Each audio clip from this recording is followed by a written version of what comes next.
Tangani total judi daring. Kabar melegakan terdengar dari Istana Merdeka, Kamis 18 April 2024, saat Presiden Joko Widodo memimpin rapat membahas judi daring atau online. Rapat kabinet tentang politik, keamanan, dan perekonomian tentu sudah lazim. Dengan demikian, digelarnya rapat membahas judi daring menunjukkan keseriusan pemerintah dalam menangani judi daring yang terbukti telah menjerumuskan hidup jutaan warga Indonesia. Meluasnya peredaran judi daring terdeteksi dari perputaran uangnya yang sangat besar.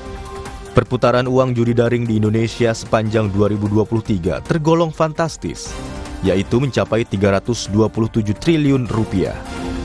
Pada rentang waktu akhir 2023 hingga Maret 2024, sudah 5.000 rekening terkait judi daring yang diblokir. Namun, judi daring tetap masif. Judi daring sulit diberantas meski merugikan rakyat kecil karena kementerian dan lembaga bekerja sendiri-sendiri. Untuk mengatasi hal itu, pemerintah berencana memberantas judi daring secara lebih holistik. Satuan tugas lintas instansi direncanakan dibentuk. Sebenarnya, di berbagai belahan dunia, perjudian dibuat resmi dan bisa diakses warga secara terbuka. Di beberapa negara, perjudian dilokalisasi, seperti Las Vegas di Amerika Serikat, Kompleks Venetian di Macau, Cina, dan Genting Highline di Malaysia. Satu catatan penting dan utama, yakni hanya warga tertentu yang bisa mengakses judi konvensional yang dilokalisasi itu. Salah satunya, kekuatan finansial dalam jumlah tertentu.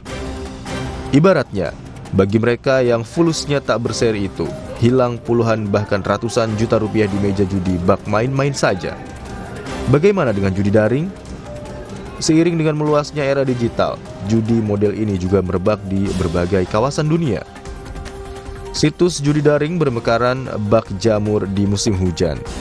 Seiring dengan legalisasi judi di sejumlah negara, situs judi daring bahkan menjadi sponsor klub olahraga. Yang kerap jadi masalah, pengaturan terhadap pengakses judi daring, seperti halnya di Indonesia, tak jelas ujung pangkalnya. Tak heran, warga kurang mampu pun bisa ikut bermain di judi daring karena nilai nominal modal akses yang sedemikian murah. Problem menjadi makin kompleks karena warga kurang mampu sepatutnya menjadikan uang yang mereka punya sebagai modal untuk bekerja atau modal hidup sehari-hari.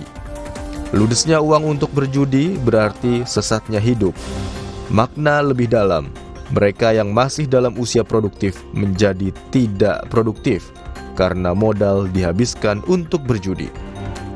Maklum, jika terjerumus perjudian, rumus abadinya sudah pasti. Kalah penasaran, menang ketagihan. Intinya, seseorang yang terperosok ke perjudian akan terus ketagihan untuk mempertaruhkan kapitalnya demi berjudi. Publik benar-benar menunggu perwujudan keseriusan pemerintah menangani judi daring. Penanganan yang komprehensif dan solutif bakal menyelamatkan produktivitas masyarakat kita dari dunia judi yang menjerumuskan.